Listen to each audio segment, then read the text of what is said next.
So in my last video, I was going to talk about making a video about the WNBA.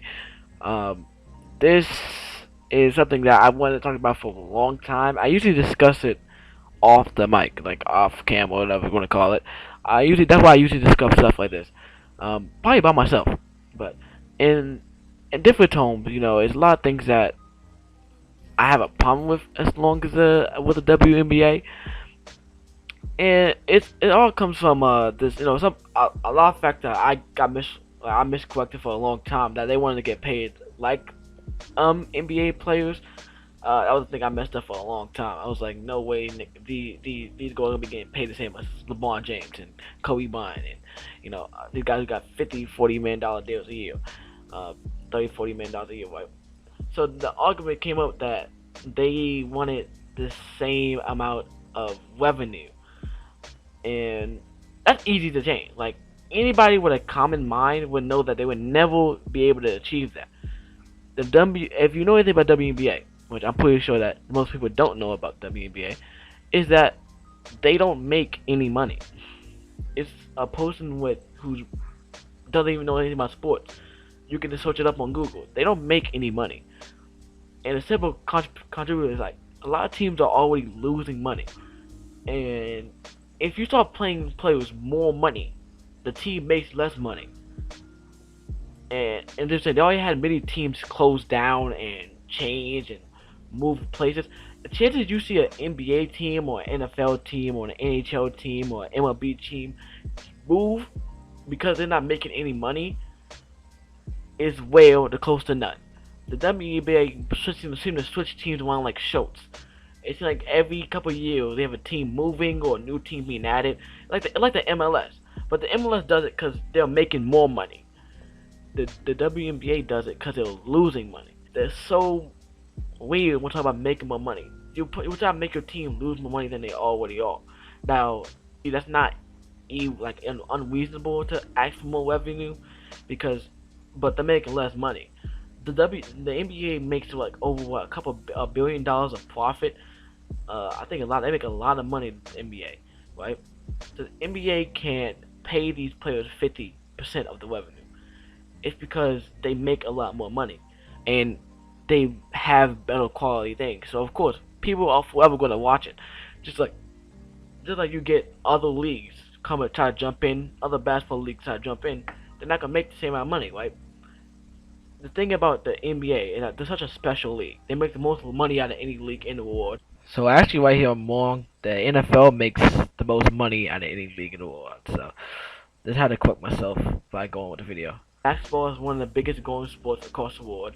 It's arguably, you can make a case that it's the second or third biggest sport in the world right now. Obviously, because soccer, football, whatever you call it, will forever be the first place. Why the WNBA doesn't make a lot of money? Because it's not like they're getting some type of star level product.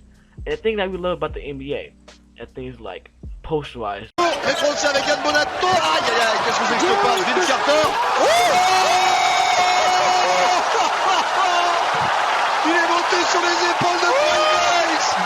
Or call somebody up and then draining a shot from 30 yards out, or Curry shots. Curry, defender falls down, and that makes it 120 to 119. We are under 3 minutes. And that's what we think that we love that. We're not gonna get that with the WNBA. And in terms of talent, you can't say these girls are not talented at playing basketball. That wouldn't be true because a lot of girls would probably beat me in the game of basketball. But in terms of collectively as a league in talent, they're not that great. The All-Star game, which is supposed to be to show off the best players in the league, it seems to struggle. You have players airballing shots in the All-Star game. You have players airballing shots and missing wide open layups. 48% from three this season for a Chicago team that. Griner. See, you guys don't know this about my partner, but not only is she an outstanding analyst, but she is an award-winning mathematician. By the way, just checked in the hockey-style substitution. I mean, missing a lot of layups, that's reasonable. That happens once or twice. but that's not something that's common for somebody who wants to get paid more money. Now imagine if LeBron James was like, oh, let's see somebody with a low contract about to get paid this season.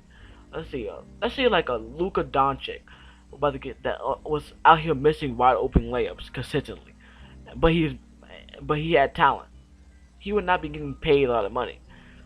Like you were talking about, like Jason Tatum, like these guys deserve to get paid that. They're leading their team, and not only that, they're making more money than they make. They might get paid $30 million, but they're making $100 million in return for the team, just off their name and off the merchandise, and that's a lot of money for making one player. But that happens.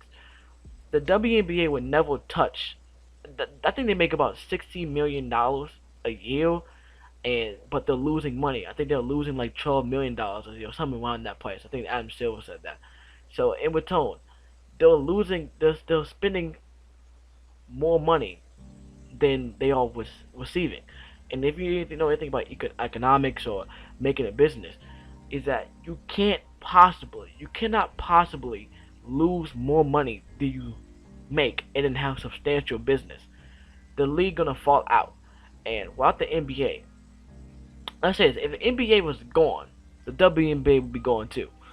It's simple as that. If the players right now decided to boycott the NBA and no one gonna play in the NBA, the WNBA would disappear. You would no longer see it. Everybody would go. And the thing is, you ever watch a different documentary about? They were talking about how players and like how it's more appreciated in Europe. You can always make the claim that they don't really. I guess no, it's really that much established male basketball leagues. But I guess they just take basketball anywhere. They get paid more money in Europe, and I encourage them to go and play in Europe. I mean, they don't make more money than complain. But the biggest thing, right? And the NBA, their CBA is very good.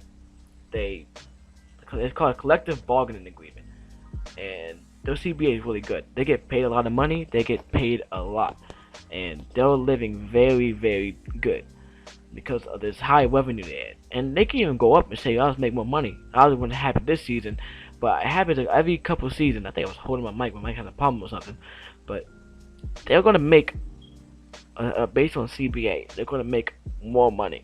I think the NBA, if they said, "Oh, let's upgrade the revenue to 60% in the next CBA," they probably will agree to that one.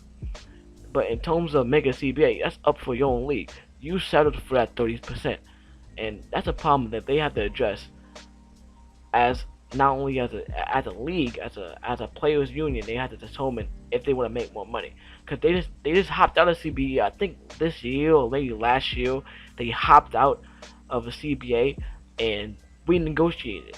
So possibly, I think they're making lower than that, or maybe even making more. But I think it happens every 3 or 4 seasons. You have to negotiate a new one. So when you hopped out of CBA and then you start complaining the year after you just made a CBA, that you start complaining a year after, or I think 2 or a year after, that you're not making enough money, then you're just gonna have to suck it up at that point. But in terms of what they can do to make more money, I think that they have to improve and get their name out. Because you think about marketing, it's hard for you to follow an NBA player or follow an NBA team and you don't see them posting somewhat about the WNBA. And one thing about it is that they're not helping themselves. Now, have you ever seen I think it's called something like that, it's like Sky something. You see what she did to Andre Iguodala? Like, where is these players hire themselves up at this type of god level league where the WNBA is the most talented league in the NBA, like in the world, like the most talented basketball league in the world. Now you can make the claim that the most talented female basketball league in the world. That's probably without a doubt the most established. Of course, they can agree. We can all agree to that one. But the problem is that they overvalue themselves as not only as a league, but as players themselves. They think they're better than they actually are. And I promise you, if the WNBA tickets are like $5, go to any WNBA game, and let's see if you can sit through it and be enjoyed every all 12 minutes, all 48 minutes of the game. Let's see if you can sit there for 48 minutes. I think they play less minutes. Oh, I think about that. I think they play less games. But that could also contribute to them not making enough money. They'll play less games in the NBA.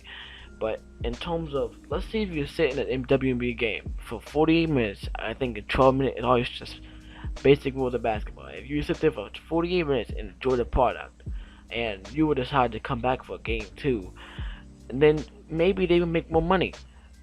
But they don't. The WNBA is so weak in terms of making money and making a great product. That's a big reason why they don't make any money. If they can somewhat improve this, or they can somewhat make the league better, I think that you're always going to see more athleticism. That's just how it is. More athleticism coming to the league. It can be so much. That league does have potential.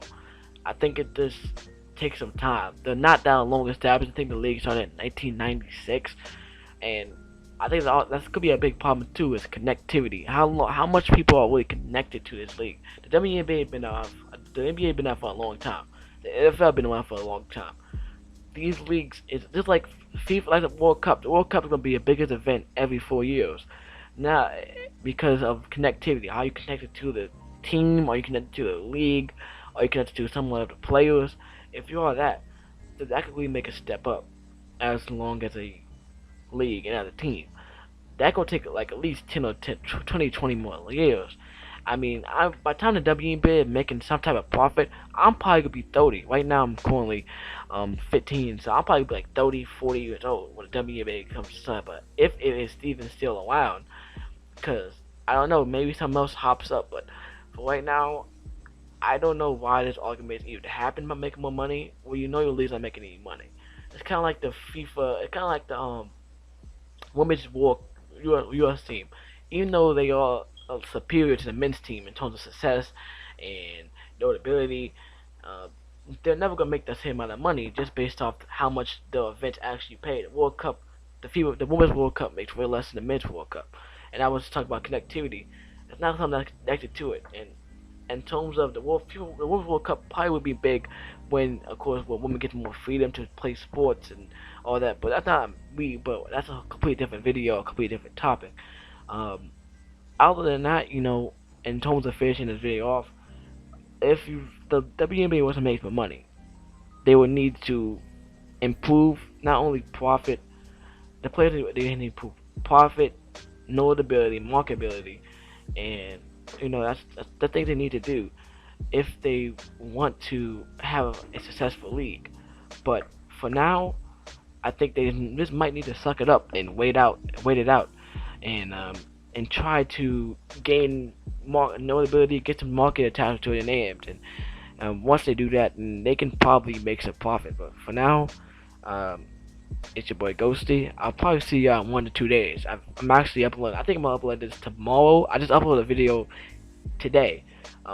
Today's the 24th. So if you watch this video, go back and watch that video because it basically explained why I was going for so long. Um, I hope you enjoyed this video. I'm about to end this video at 13 minutes. Wow, this is long. See you later. It's your boy Ghosty, and I'll see you in a day or two. Peace out.